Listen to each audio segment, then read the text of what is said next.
No, I played football with him. Oh, We kind of went different paths, but got yeah. it. Got it. I know. I know football's a big part of the story. That's for sure. And gents, yeah, if you don't mind, I actually do have one question. Sounds like Alex Gilbert and I are all kind of in the same boat, about one Mm-hmm. year out. Mm-hmm. So, real quick, my background, I've already taken the GMAT twice, did mediocre at best on it. Took my GRE about 3 weeks ago. Just rescheduled it tonight. Mm. Um, did a little better than average, but not where I'm targeting. Mm-hmm. I've tried a couple different products for that, and I just want to know, like, what have you seen as like the most effective way going about studying for one of these tests? Okay, so can I ask you? You don't have to tell me. You don't have to tell scores out in public or anything like that. We don't need that. But could you tell me a little bit about the preparation you did prior to the GMAT sittings and prior to this GRE sitting? Yeah, no. So I bought the Manhattan Prep books Mm-hmm. for my first go around with the Yeah. GMAT. Mm-hmm. Once again, that one went fairly abysmally. My second time around, I went with Austin GMAT Prep. Yeah. I know the main guy from SitReps used those guys. Mm-hmm. And once again, didn't bump my score as much as I wanted to, so I decided to switch to the GRE. Yeah. And then I went to the Manhattan Prep Interact Yeah. 6 month course, Mm-hmm. which had a lot of good information. I Mm-hmm. felt like it was a little more surface level, Yeah. and it got me to it, like I said, about just a little bit better than the average. So Yeah. that's kind of how I've been going. After this last time I took it, I've just been running through like quant problems, um, doing all the vocabulary, making my own flashcards, and just kind of running through all that. Yeah. Yeah. Okay. Can you tell me like a typical study week for you prior to the GRE? Like, this is a relatively new transition, but like, what was a typical study week for you when you're doing the GMAT? Yeah. Okay. So, still active duty right now. So I would come Yeah. home about 5:30, 6 o'clock at night. Yeah. Before the Austin prep, I was doing about 2 hours every night, Hmm. and about 5 hours on the week on Saturday and Sunday. Each day, so Saturday, Sunday, each day Yeah. at 5. Mhm. Oh man, okay. So that's like 20 hours, right? Yeah, I was getting Uh-huh. about 20 hours a week Hmm. with that. That was my first go around with the GMAT, so Hmm. that it's And taken how up a lot of time. no, listen, um, the number of hours you put in is plenty. Okay. I don't suggest more than that. You're pretty much at the capacity for the number of hours. Um, uh, One thing that I think, you don't know me, but I've been teaching this test and I've written books on these both tests, GMAT and GRE, for since 2006. So I've taught thousands of people in your shoes. And one thing about Sherpa Prep is, you know, we we've all long catered to military transitioners, URM communities. Being based in DC historically, we've had a lot of people who are active duty, doing what you do. I told Wyatt this last week. One thing is typical of the military community. You put in the hours, generally speaking. There's obviously outliers here or there, but the hours isn't the issue, Rex. It's your hours are good. I wouldn't advise you studying more than what you've been studying.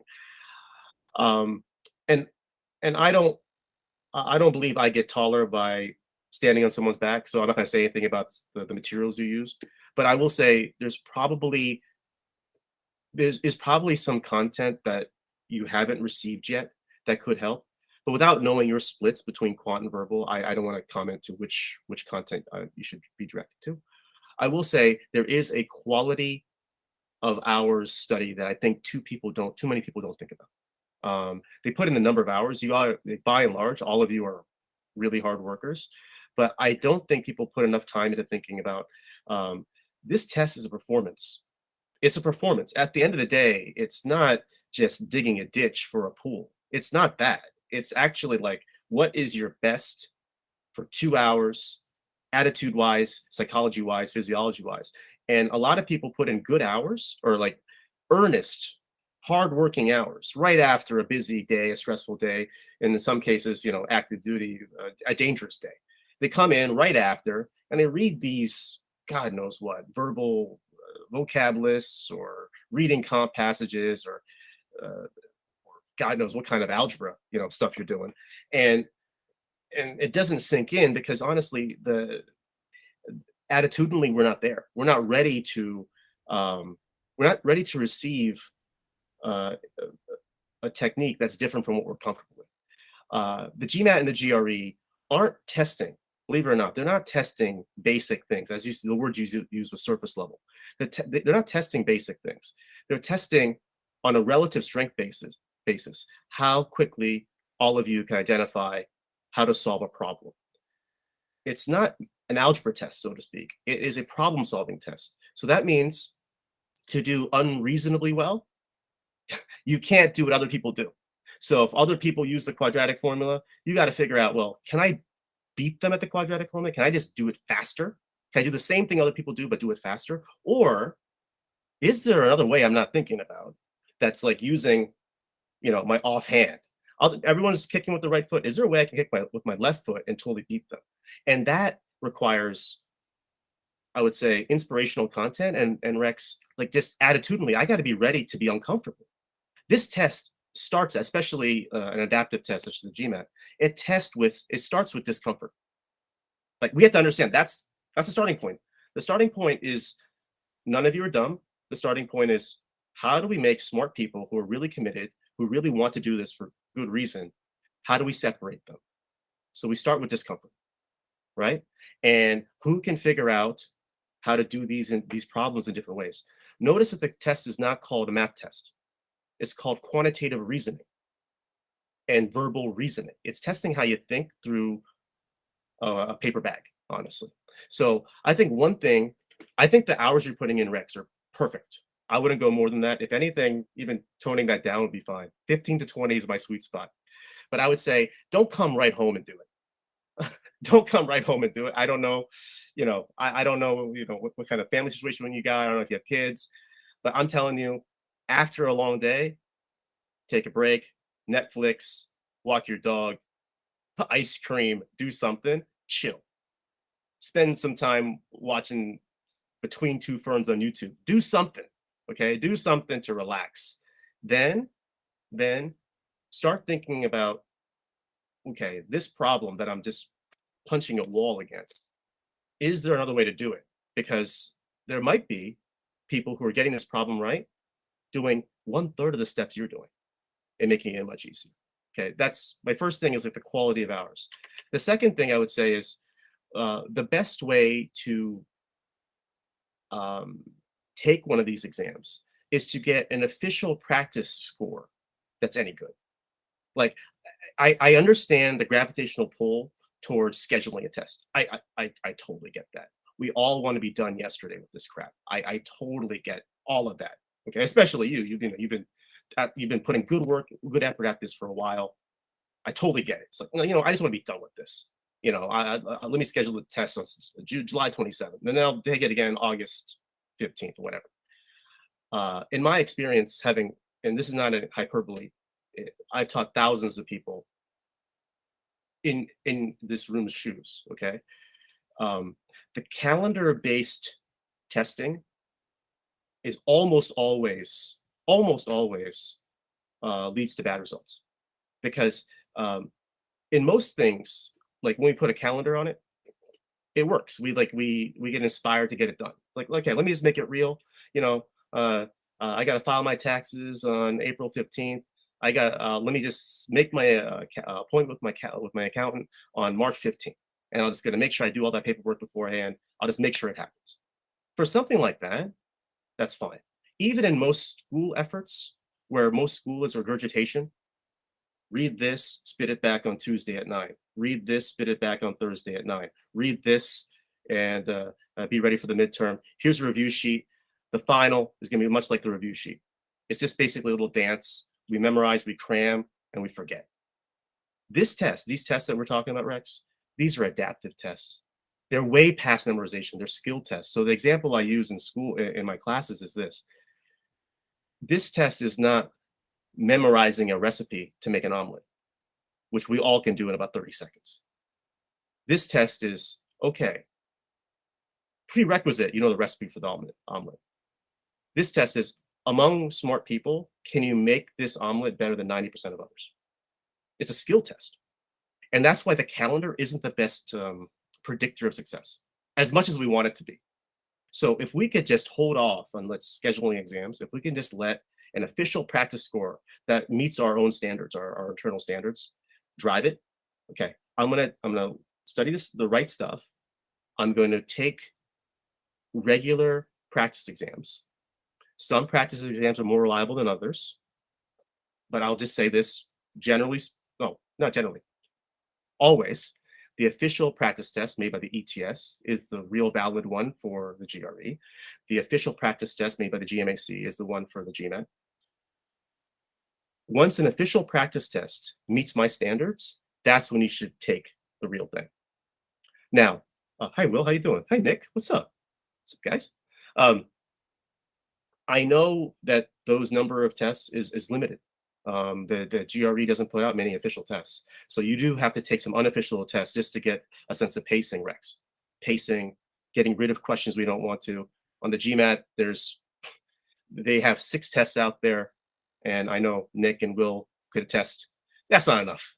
You got to learn how to dump questions. Like the GMAT is just, I don't want to swear. You don't know me that well, but I'll just say, like, it's nasty. It's nasty, and you have to dump questions we don't want to, and that's like 1/3 of the battle, Rex.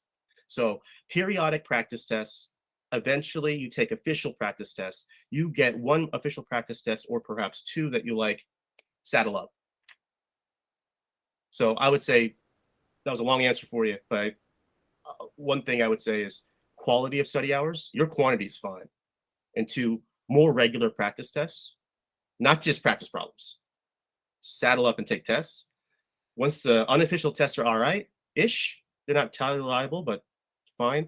Take an official practice test. You like that, then you schedule. And don't wait to schedule it. Don't take like 2 weeks. Schedule the next day or as soon as possible.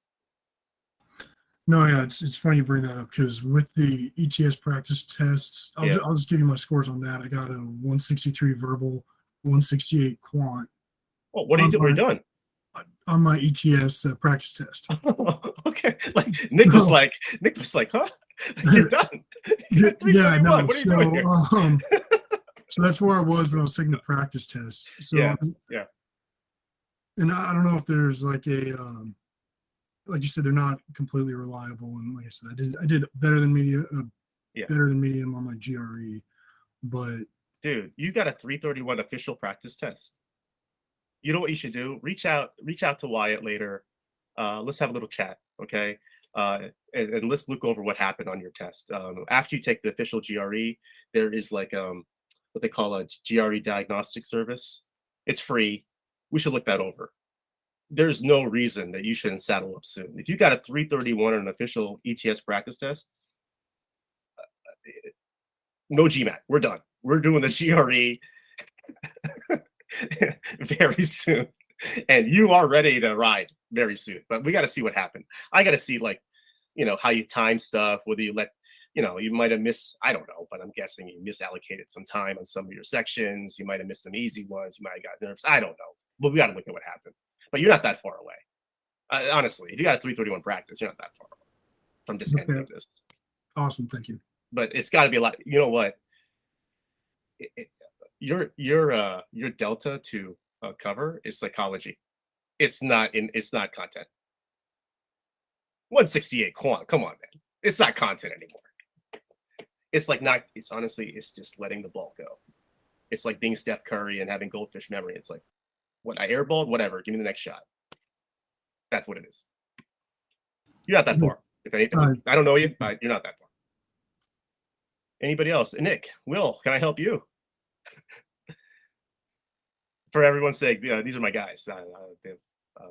They're my classes. Just observing. Okay, cool.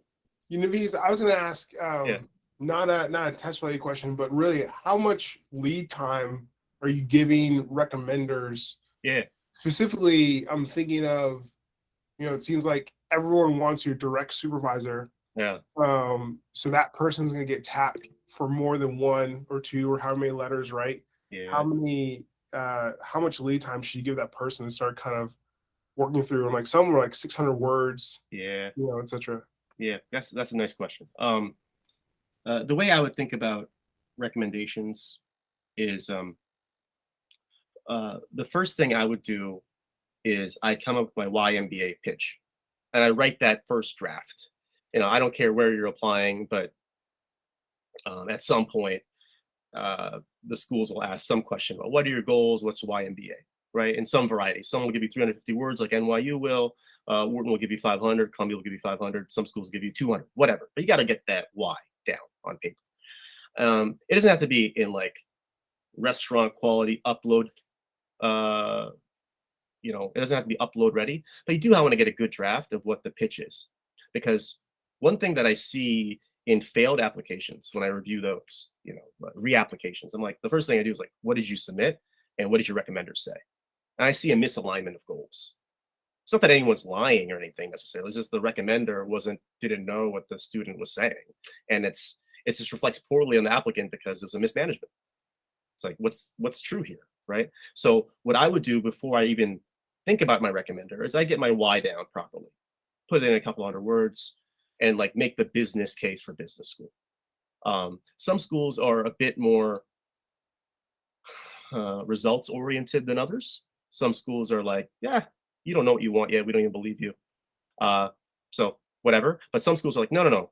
In 50 characters, what job will you recruit for? Right? So you want to at least have that answer down.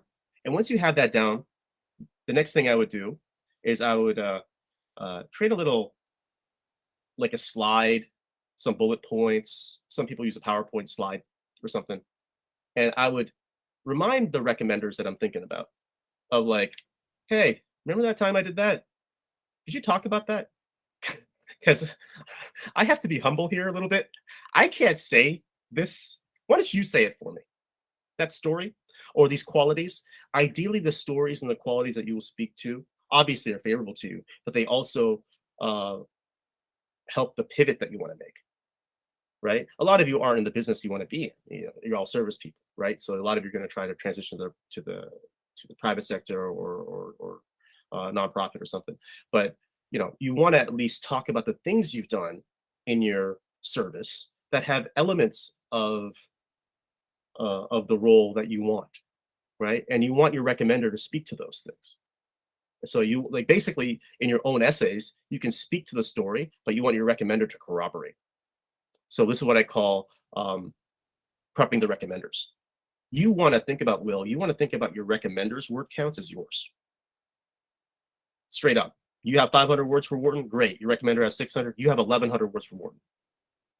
Right? You can say some things, they say the others. So it has to like dovetail. So they have to be alignment. So you want to help the recommenders write their recommendation. Obviously, it's better if it's in their own words for 100 different reasons, but you want to at least prep them with some stories and offer, hey, listen, if you need more help from me, I'm here for you, right? As far as lead time goes, I think 1 month is civil. That's civil, right?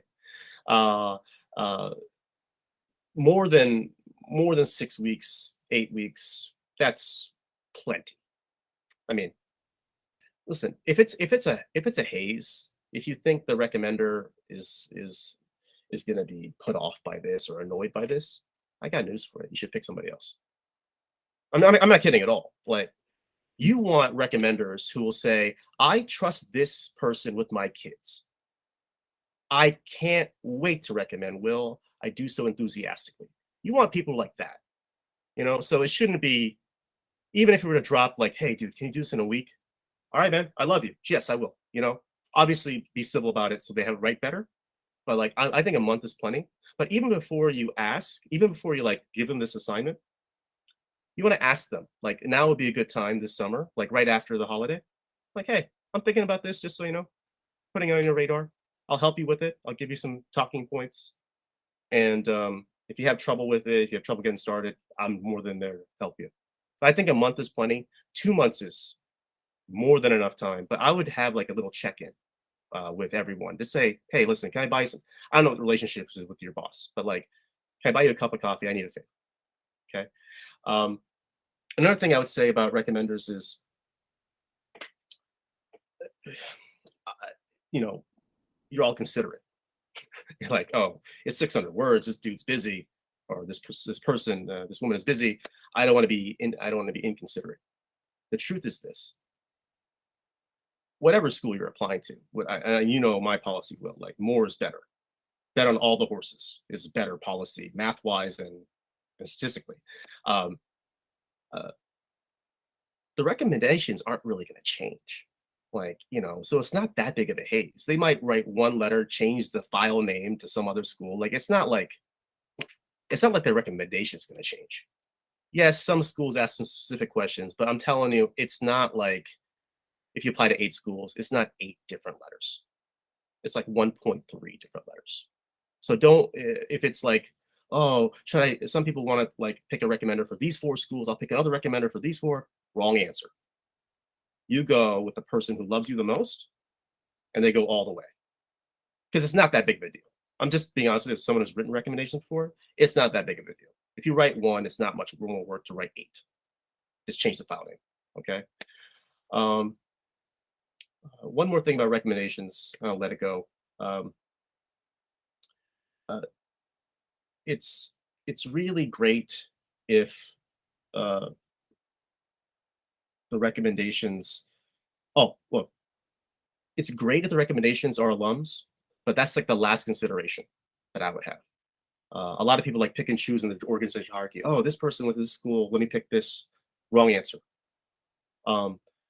Whether this recommender is an alum is like almost zero effect on the application. What they're looking for is personal qualities and how you work with this person, how this person works.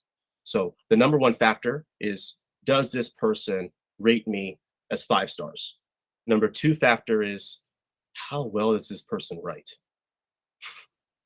Number 3 factor is, how much can I massage the recommendation here? How much latitude do I have at the, work some angles here? Then 4th place is vacant, 5th place is vacant, 6th place is vacant, 7th place, oh, this guy went to Columbia, I'll use him. Like, alumni status is basically nil. Thanks, Nafeez. You're welcome. PP, you got a question? Yes, sir. So since on the recommenders topics, I want to ask a couple of questions regarding that real quick. Yeah. First one is, generally, business schools tend to ask for a recommender to be from your most recent supervisors. Now, if you don't have a good relationship with the most recent supervisors, or if you feel that they will not write you a good one, how do Yeah. you figure out that? Yeah. Listen, it's not a big deal. It's not a big deal. I think you would understand why a school would ask, generally speaking, for your most recent supervisor, right? If think about it, like let's say you're applying for a job. Wouldn't the first thing a hiring manager would say, well, how'd your last job go? Like, wouldn't that be like the most obvious question? So of course they want recency. However, you're all excused from using your current supervisor if the relationship with this new person is short. Totally fair excuse. Oh, I just started this job 2 months ago. This person is not in a position to know my work product. Excused. Don't use this person. It's actually, it would look bad on you if you did use this person. Because they're going to look at your resume. It's like, this person doesn't even know you. Why'd you choose this person? So if it's a recent engagement with this supervisor, excuse. Don't even use them. If it's a person, PP, as you said, that you don't have a great relationship with,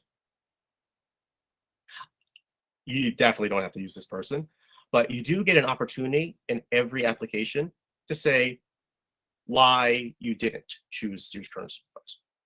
There's a diplomatic way of saying, you could just say, this person is not really well versed in my work product. You can just say something like that. But it's not a deal breaker to use your current supervisor. And if it's not a great relationship, of course you should. Don't say that, but of course you don't have to do it. Understood. Okay, thanks. Yeah. Okay, and 2 quick ones. Yeah, go ahead. Also, so another one is that, so you usually have like 2 or 3 recommenders, right? And I know for the closer one, that you know, like have a close relationship with, it's very easy for them to ask, for you to ask them that, hey, can I, see the finished product and, give them recommendations or ask them to revise. But the one that obviously kind of need a recommendation, but again, you're not close to them, like, would you advise to still ask them in a way, hey, can I see it? And so I can make some revision and get back to you, things like that. I know sometimes it's being frowned upon. No, well, frowned upon is too strong. They are welcome. I mean, they don't have to release it to you. They don't have to tell you what they're writing, of course. What I would say, it depends on your relationship with this person, but I would say, listen, when you ask for the recommendation, say, listen, I'd love to give you some talking points. I would say, please, I ask you for a superlative recommendation. If you're willing to do so, that'd be helpful.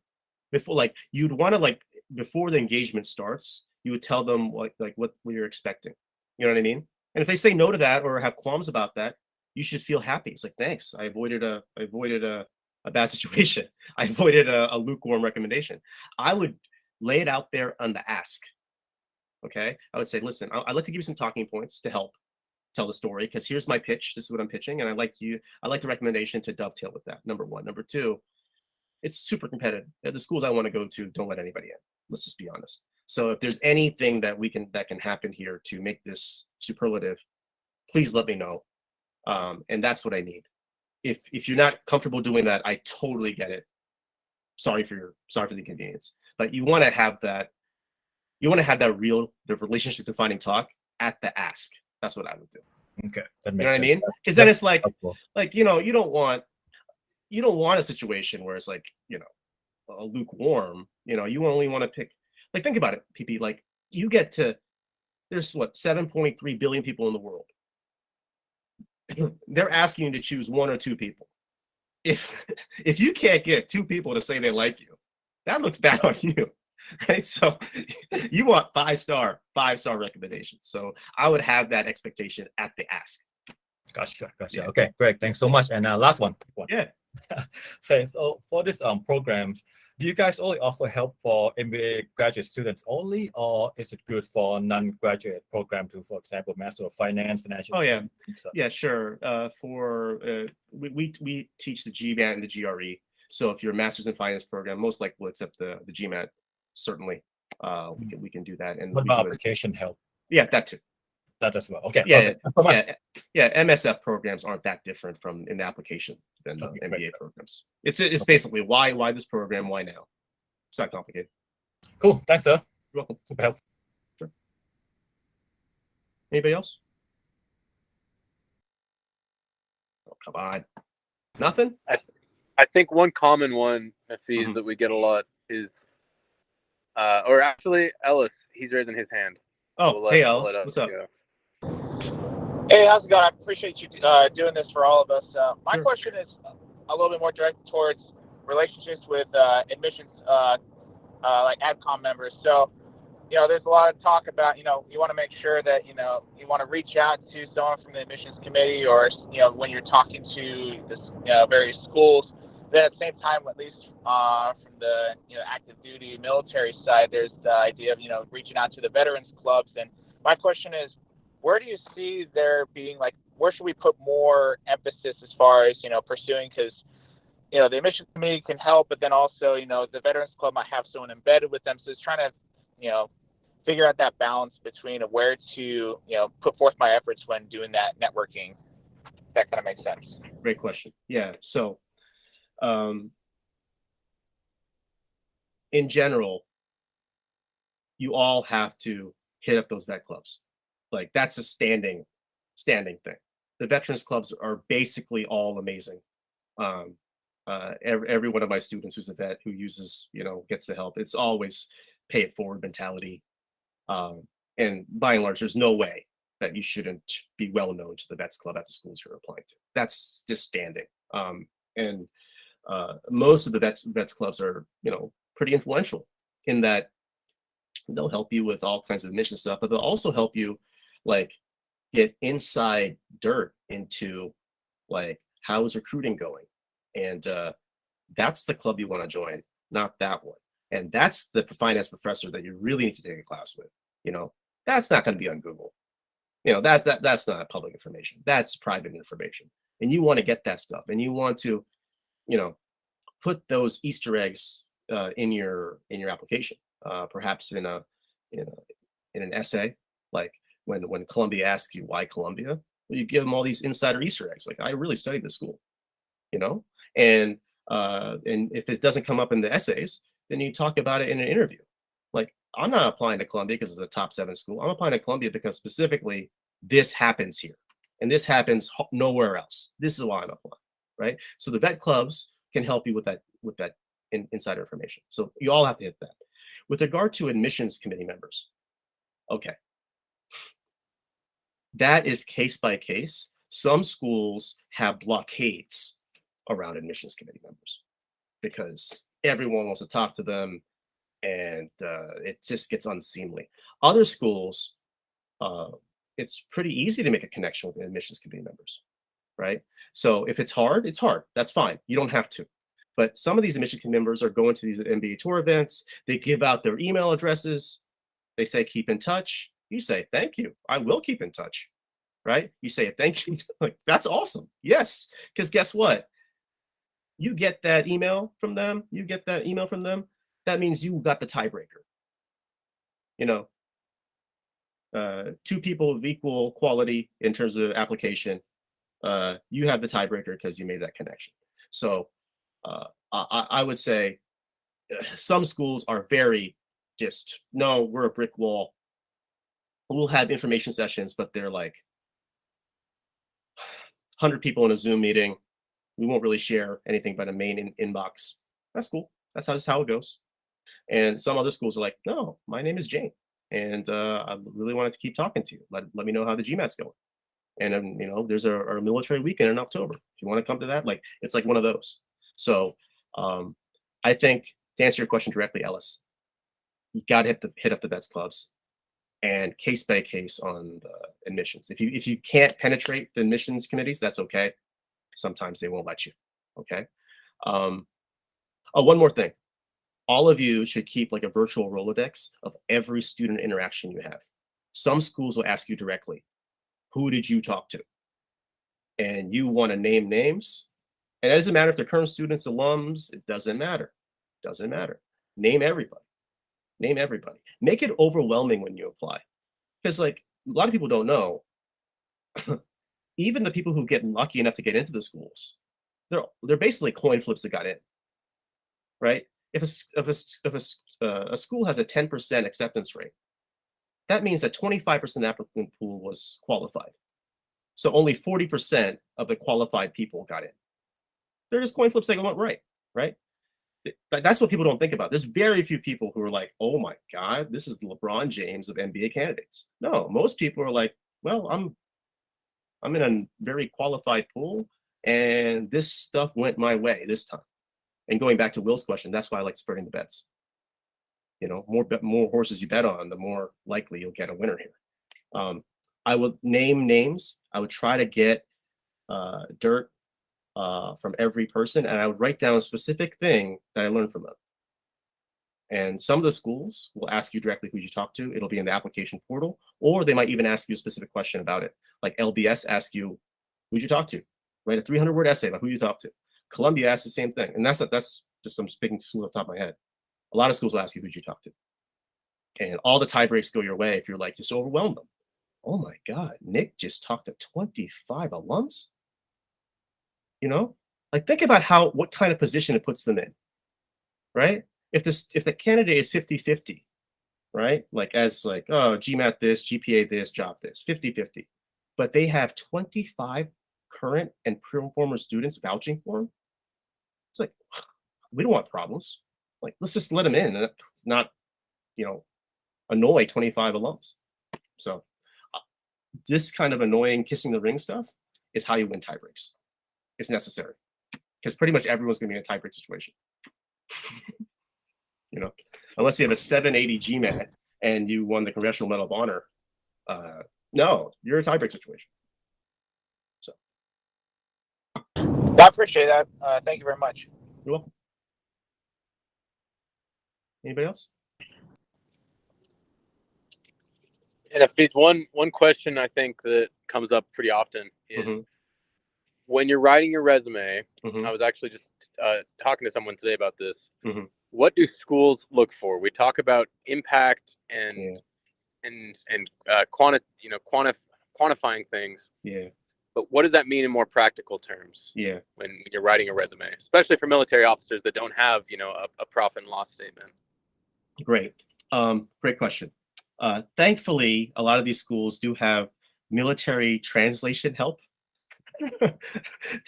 to help the civilians understand your resumes. But in general, I would say for the military person applying to an MBA, one thing is cut the acronyms down. Uh, just just cut them down. Like no one cares. And there's people in the military branches that you serve in don't even know what you do. No one cares on top of it. So um, uh, acronyms don't really help anybody. Any sort of programming languages, doesn't even matter. There's no programming in business school unless you really are developing an app or something. The biggest things you want are stories. You want to tell stories in your bullets. There's three things in a resume. One is the job description. One is quantifiable accomplishments. And the third is stories. Okay. Now, all three have to be there for each job type. Like, what does this job do? What's the description of it? What were your wins? Well, I was ranked #1 out of 25 peers. A lot of you have that. I got into Ranger School, and that's top whatever percent. Like, that's cool. You need some of that to show that this is like a gold resume and not a bronze resume. Okay, you need to show that. Thankfully, it's the military people at these schools can translate that for the civilians, but say it 1 out of whatever or top 5%, whatever. Okay, you need to have some of those accomplishments. For you logistics people, like talk about like the size of the things. Well, I helped, X billion dollars of ballistics equipment, shuttle across the Pacific. Okay, those could be your quantifiable things. Description a little bit, quantifiable things more so, but the biggest thing in your resume has to be the stories. Talk about the times you went above and beyond. Talk about the times you championed somebody else. Talk about the times you had empathy. This stuff in the resume is different from the resume you'll use for your civilian job. Okay, when you apply for a civilian job post MBA, they're basically going to look for, well, on Monday, will you start delivering value? Can you do this job right now? And how quickly does our paycheck to you become profit for us? Right? They're trying to like make that translation. The admissions people aren't looking to monetize, your application. They're trying to figure out in an imperfect way. This is just one imperfect measure out of many. But holistically, if you look at everything, they might get a sense of who you are. Okay, why? Like they're looking for in this little cluster. And if we put PP, Wyatt, or Nick in this little team, will this person be the champion of the minority opinion? Will this person be the minority opinion? Will this person be the devil's advocate? Will this person be the train conductor who makes sure everything runs on time? What's the role going to be? Because they need all of those roles being filled. They don't need echo chambers. They don't, they need a little bit, nonconformity of people running against the grain. They need a little bit because otherwise no one gets better, right? Groupthink doesn't help anybody. But they're trying to figure out in a little learning team of 6, 8, 10 people. Every school's arranged differently, right? But like in a little learning team, what kind of dude is this guy? What kind of girl is this person, right? They're trying to figure that out. So you want to tell the stories, and ideally the stories you tell are about empathy, perseverance, and going above and beyond. Because those are the stories that are universally everyone loves. If you have a truth to power one, and I know you're in the military, so that might be a little sketchy, right? Like, oh, that might be a little bit tough to say. If you got one of those, that might be cool too. It's a delicate way of saying it, though. The truth to power one is like, oh, whoa, what's this? That'd be awesome. But I know, given your jobs and the sensitivity, that would be hard to say. But certainly the championing others and helping someone out when you didn't really have to. That's the stuff you want. Tell stories in your resume. And this is why an MBA application resume is not an industry resume. It's a different product. Still looks the same, one page, but different product altogether. Because the audience wants different things out of it.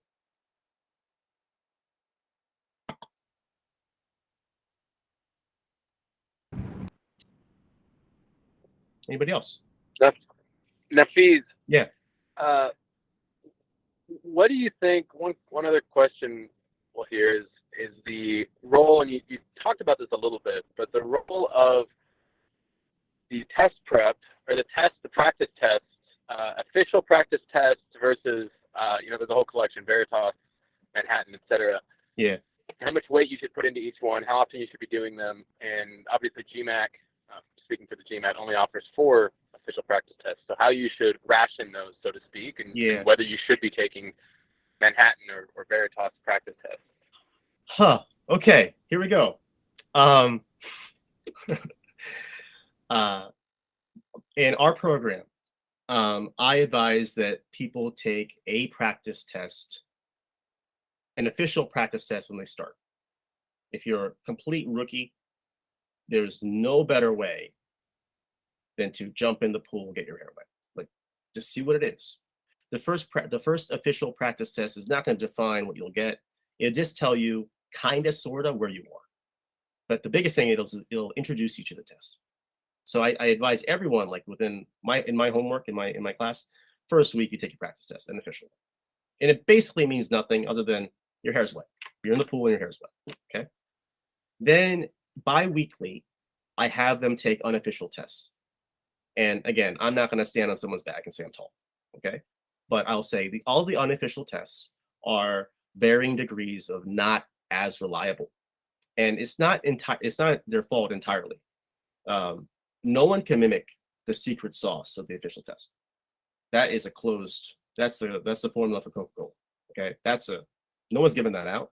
And second, the biggest thing is the official test, be it the ETS or the GMAC, those tests have unofficial, those tests have experimental questions that are run through several hundreds of thousands of people to test validity. They work on every word, they work on every number, and they also work on where they have placed the questions in their sequences. I heard at a GMAT conference, which is, exactly what you think it is, that they spend $30,000 per question in development. Like, think about what that is. This is a little question, it's about 2 sentences long and 5 numbers, and they spend $30,000 to make it, right?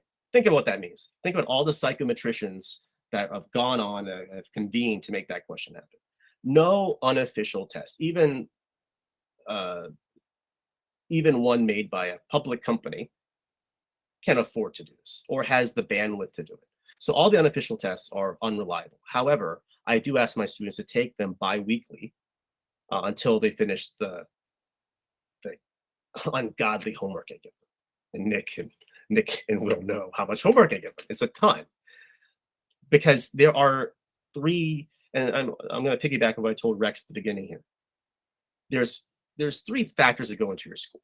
One is, what do you know? Like, what's your content? What kind of content do you know? And do you have, if the first method doesn't go well, do you have an offhand? Can you dribble with your left hand as well as your right hand, right? That's content. The second thing that goes into a test is physiology, meaning sleep schedule, food, managing the break, managing cortisol, right? The third thing that goes into a test is psychology. And the psychology is a psychology while you study, so that you can actually let this stuff soak into your head.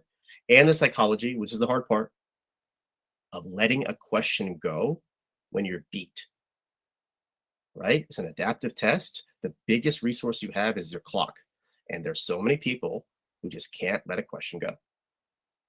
They value the near term and forsake the long term. They want to get this question right. They put all their eggs in this basket. They don't acknowledge that there's 31 questions here, right? That's psychology. You got to let that stuff go. And you have to have a quick, you have to be very forgetful. You can't let the next question be affected by the last one. You can't overthink and like worry about, oh man, I'm not doing that well. This question seems easy. It must be bombing. That's psychology. I want you all to take unofficial tests every couple weeks. I don't care what they are. They're all various levels of not as valid as the real. To work on physiology and psychology, which includes pacing.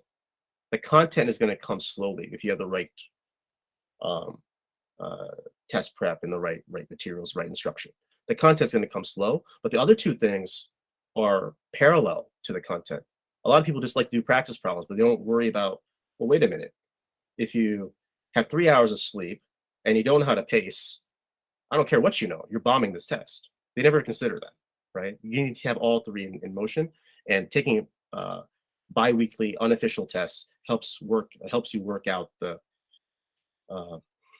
physiology and psychology.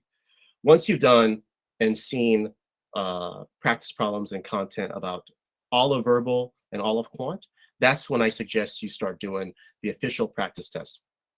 There are 2 you get that are available for free, and there's 4 more you can purchase for, I forgot, like $90, $100. Okay, so I have 6 total, and I wish they had 16. I sincerely wish they had 16, but the reason they don't give out more is this might be inside baseball, but the reason they don't give out more is because it costs them a lot of money to make the test. And why give them away for $40? You know, so I wish they had 16 of them, but they have 6. So I like people to save the official ones when they've actually done the homework, all the homework, and like are in a position to worry about scores. Because no, dude, I fixed my physiology. I know the time of day I should take this test. I know the test order. I know my pregame meal. I know how to manage the break. I know how to dump questions. I'm intellectually and psychologically there. I know what combinatorics are. I'm ready to take this test. That's when you start taking the official test. You save those, and at that point, I call that phase 2. You do that like once a week. I like to save those because there's a lot that goes in before you should use those up. They're scarce.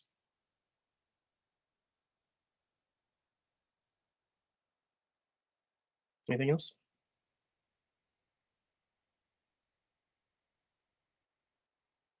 Don't be bashful.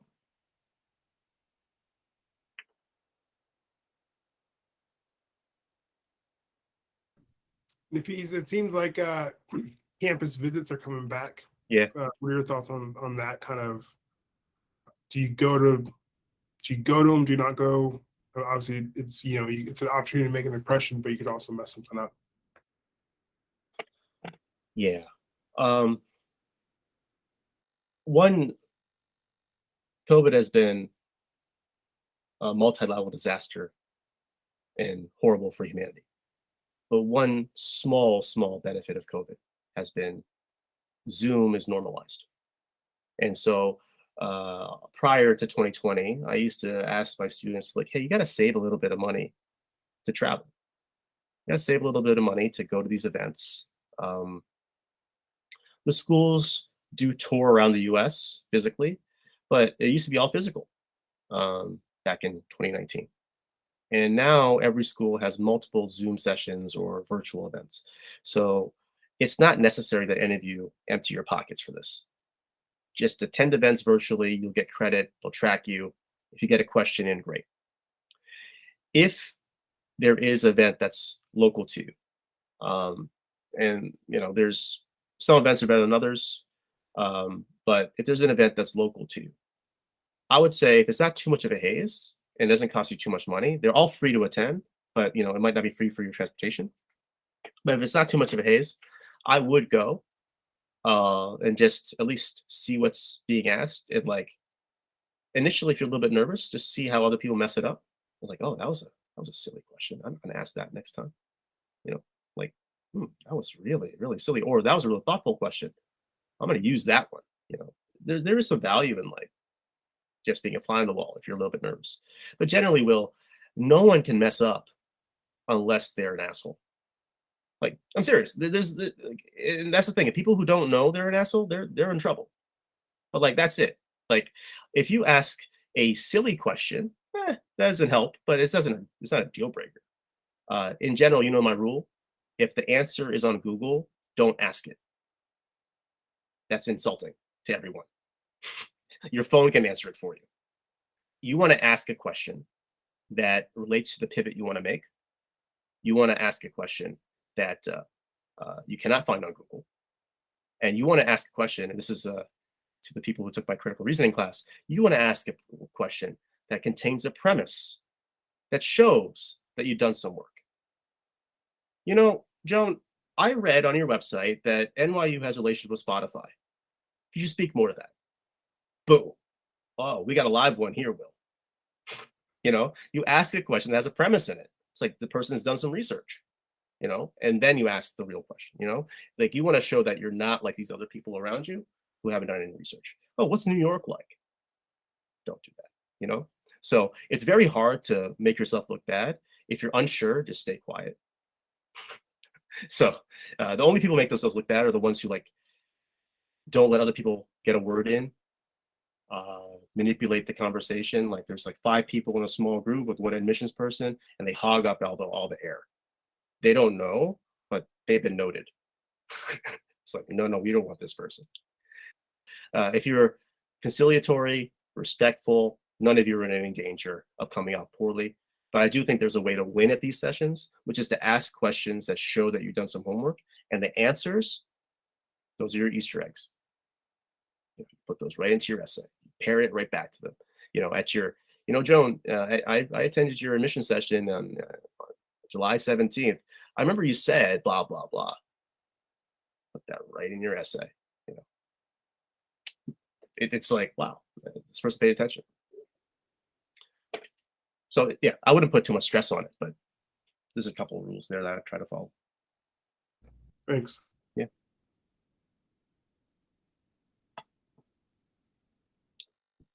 Alexander, Brendan, Gilbert,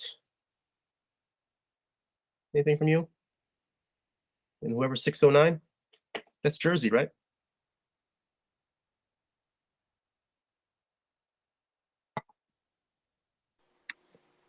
Hey, Nafeez, sorry if I was a little bit late. I'm not sure if you already touched on this bit, but with respect to the essays, you know, obviously a lot of schools have, you know, similar, hey, what are your long-term goals, short-term goals, and what do you know, plan to do with the MBA?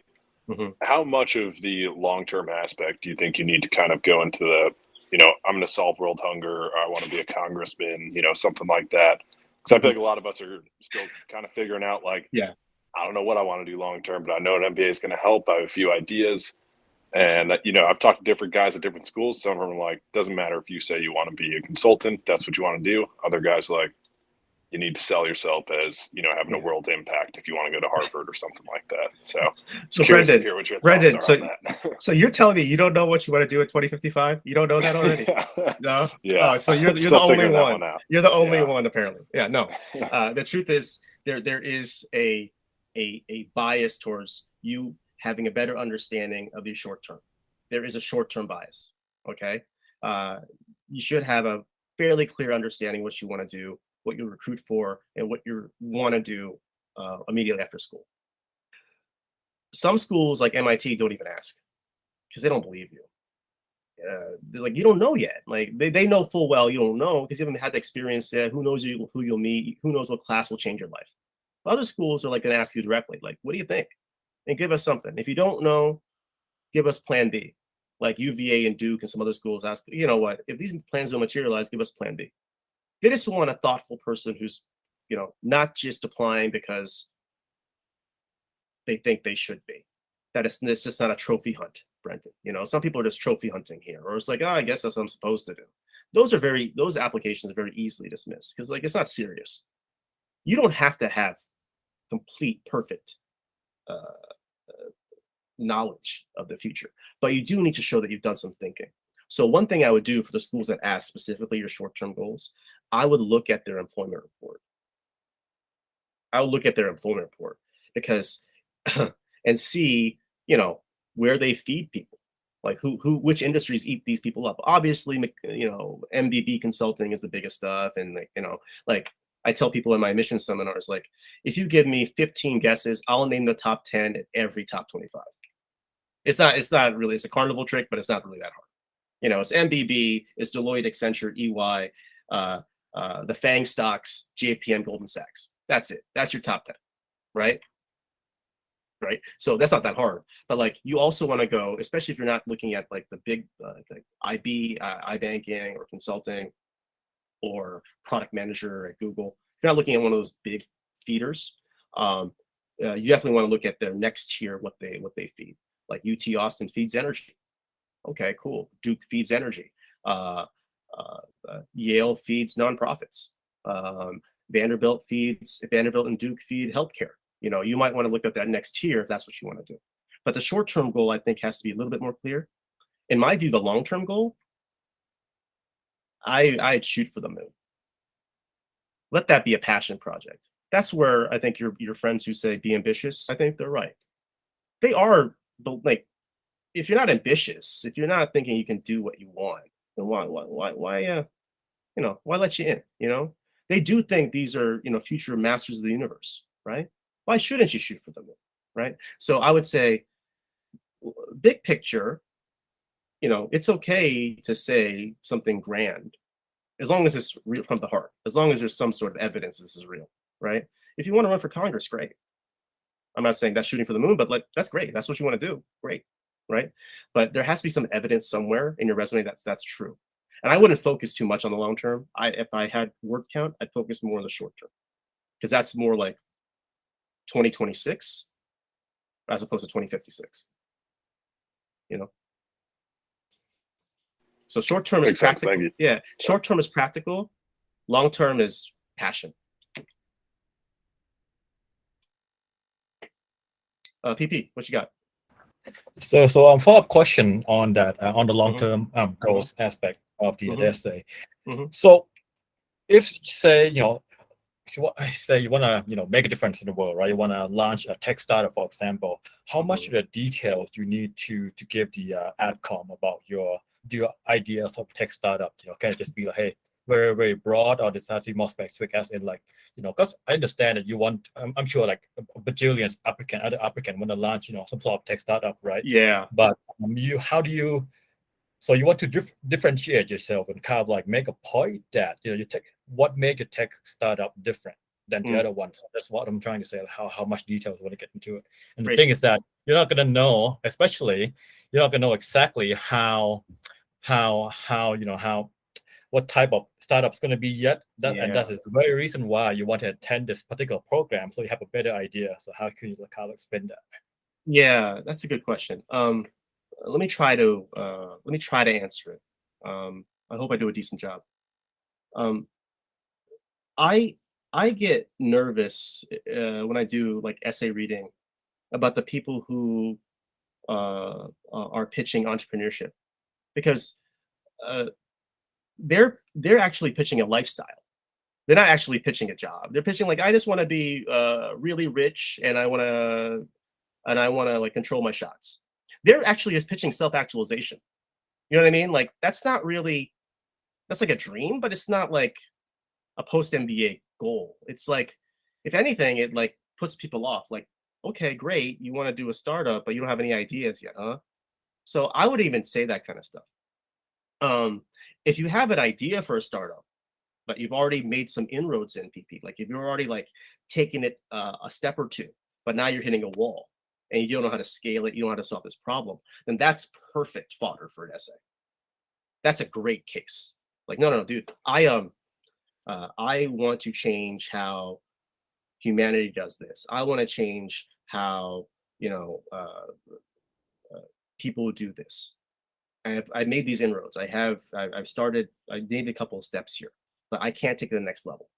And at your school, with this specific curriculum, you want to match the curriculum and the courses to the problems that you're actively trying to solve. That's what I would do.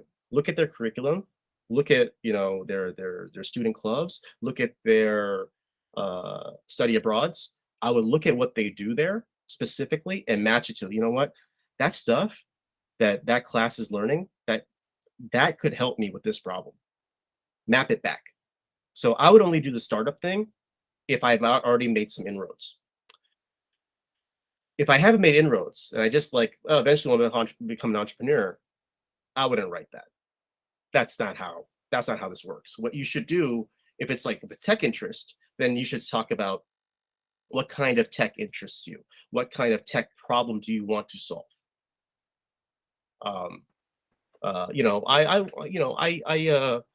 I see the ubiquity of big tech and how it encroaches on all sorts of different facets. I want to make sure that tech is more inclusive to this group. So I want to become a product manager with a focus in human capital or D&I. And to do that right, I have to understand stakeholder theory, and I want to get the education from this school because I know you do case method, and that's all about stakeholder theory. And I know you have a very strong human capital department here. That's how I would say it. So I would talk about an aspect of tech that you want to work in, but a lot of people who just want to say, I want to be an entrepreneur, but they don't have any ideas.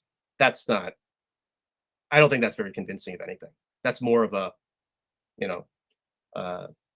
a lifestyle goal rather than an actual practical post-MBA goal. Understood. Okay, thanks so much. That was great. Thank you. Oh, you're welcome. And let me add a little bit, going to Brendan's question and a little bit about PP's question. One reason I like to look at the employment reports is because they want to see whether they can help you. So if you give them a post-MBA goal that they don't really do, it makes them nervous. Because they want to have a successful outcome here. They might love you. They might think you're brilliant and a great person. But if they can't find anyone to map to the thing that you want to do, it's hard. It's hard. They might just reject you as a courtesy. It's like, hey, save your 2 years, save your $300,000 and do the thing you got to do. You don't need us for that. So it's kind of a two-way matching. Like you want to make sure that you're applying to a school that can actually help you with what you want to do. Especially for the entrepreneurs in you. Like, come on now. Not all the great entrepreneurs went to business school. You know that. Some things are time sensitive. And some great entrepreneurs did go to business school. So it depends on your specific situations, of course. But if you can't map to something that they do or any student in their graduating class is doing, then it's like kind of a sign that maybe I should do something else. Maybe it could be some other school or something like that. I'm speaking specifically to entrepreneurs. Okay, very good, very good. Yeah. Thank you. Anything else? Hope I didn't scare anybody.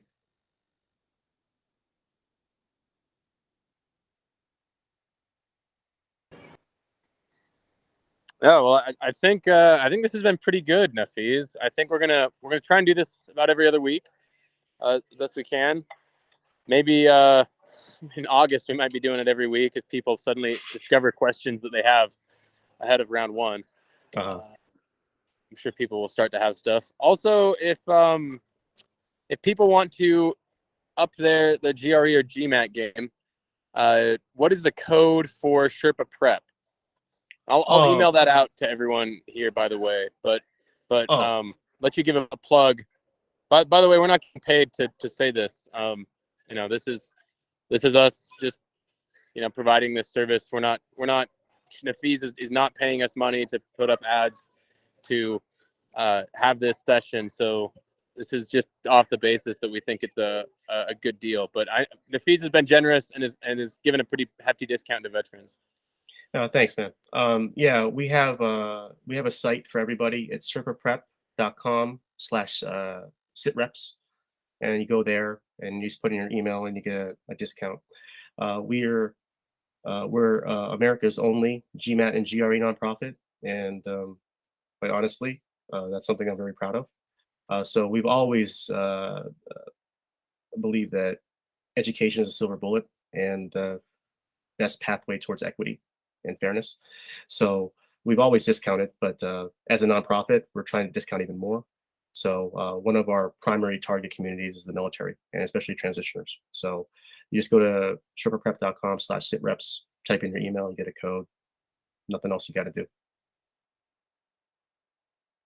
I think to be honest with you, I don't mind that you compare. I don't mind that you compare. Take a Magoosh. Go ahead, take the Kaplan, take a Manhattan. I welcome it. frankly, because when you come back around, you're like, oh, okay, now I know. I'm not gonna come as cocky, but I'd rather you not have any doubts, because once you come into the system, we're gonna work you. Right, Nick? Right, Will? We're gonna work you. We don't want you to have doubts when we're working you. So it's a real honor to talk to you all, frankly, because sincerely, like, the military community is always one of our it's one of our passion projects. So anything I can do for you all, just don't be bashful.